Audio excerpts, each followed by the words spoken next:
என் பேர் ஷென்பா. நான் வந்து குடுவாஞ்சேரிலேருந்து வரேன். இங்கே குடுவாஞ்சேரியில் சர்வாணி யோகசாலா அப்படின்னு ஒரு யோகசாலா இருக்குது. அங்கே நான் லாஸ்ட் 1 இயராக இங்கே படிச்சுட்ருக்கேன். இங்கே வந்து ஜாயின் பண்ணும்போது எனக்கு வெயிட் பார்த்தீங்கன்னா அரௌண்ட் 91, 92 கிட்ட இருந்தேன். வரும்போதே எனக்கு காலில் குதிங்கால் வலி இருந்தது. அப்புறம் பீரியட்ஸ் ப்ராப்ளம் கொஞ்சம் இருந்தது, கொஞ்சம் இரெகுலராக வர மாதிரி இருந்தது.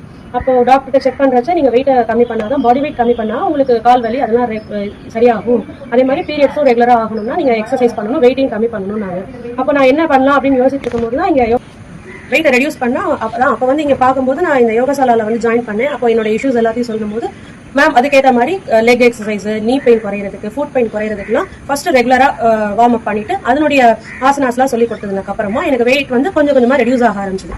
அதுக்கப்புறம் எனக்கு நீ பெயின், ஃபுட் பெயின்ங்கிறது கம்ப்ளீட்டாக இப்போ வந்து எனக்கு பார்த்தீங்கன்னா சுத்தமாக கம்ப்ளீட்டாக சரியாயிடுச்சு.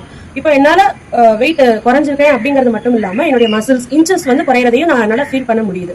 அதுக்கப்புறம் பார்த்தீங்கன்னா 1 இயர் ஆயிடுச்சு. இதுக்கப்புறம் என்னுடைய என்ன சொல்றது, ஃபிளெக்சிபிலிட்டி அதுவும் நல்லாவே இம்ப்ரூவ் ஆயிருக்கு. அதாவது நம்மளால இந்த ஆசனாஸ்லாம் பண்ண முடியுமான்னு மற்றவங்களை பார்த்து நான் வேண்டதுன்னா நானும் பண்ணி காட்டுறேன் அப்படின்ற மாதிரி செஞ்சு காட்டிட்டு இருக்கேன். ஃபார் எக்ஸாம்பிள் பாத்தீங்கன்னா சக்கராசனா செய்ய முடியும் என்னால, ஈஸியா ஃபிளெக்சிபிள் ஆயிட்டு. அது அவ்வளவு தூரம் என்னால படுத்து எந்திரிக்கிறதே கொஞ்சம் கஷ்டமா இருக்கு. ஆனா இப்ப நான் சக்கராசனா பண்றேன், ஹலாசனா பண்றேன், காலை ஸ்பிளிட் இப்போ ட்ரை பண்ணிட்டு இருக்கேன். அது எல்லாமே என்னால இப்போ ஈஸியா பண்ண முடியுது. அதுக்கப்புறம் எத்த ஆசனாஸ் என்ன பண்ணணும் நம்மளும் கேட்டு பண்ணிட்டு இருக்கோம்னா மேம் எங்களுக்கு ஃபிளெக்சிபிள் எப்படி இருக்குங்கிறத பார்த்துட்டு இன்னும் நிறைய ஆசனாஸ் எல்லாம் சொல்லி கொடுத்துருக்காங்க. நான் வந்து இப்போ ரீசெண்டா ஒரு யோகா காம்படிஷனுக்கும் வேற போனேன். அங்க வந்து பாத்தீங்கன்னா ஏஜ் வந்து அபோவ் 60+, 50+ இருக்கிறவங்க எல்லாம் எவ்வளவு நல்ல ஆசனாஸ் பண்றாங்க. அதெல்லாம் பார்த்து இன்னும் கொஞ்சம் எனக்கு மோட்டிவேட்டாவே இருந்தது.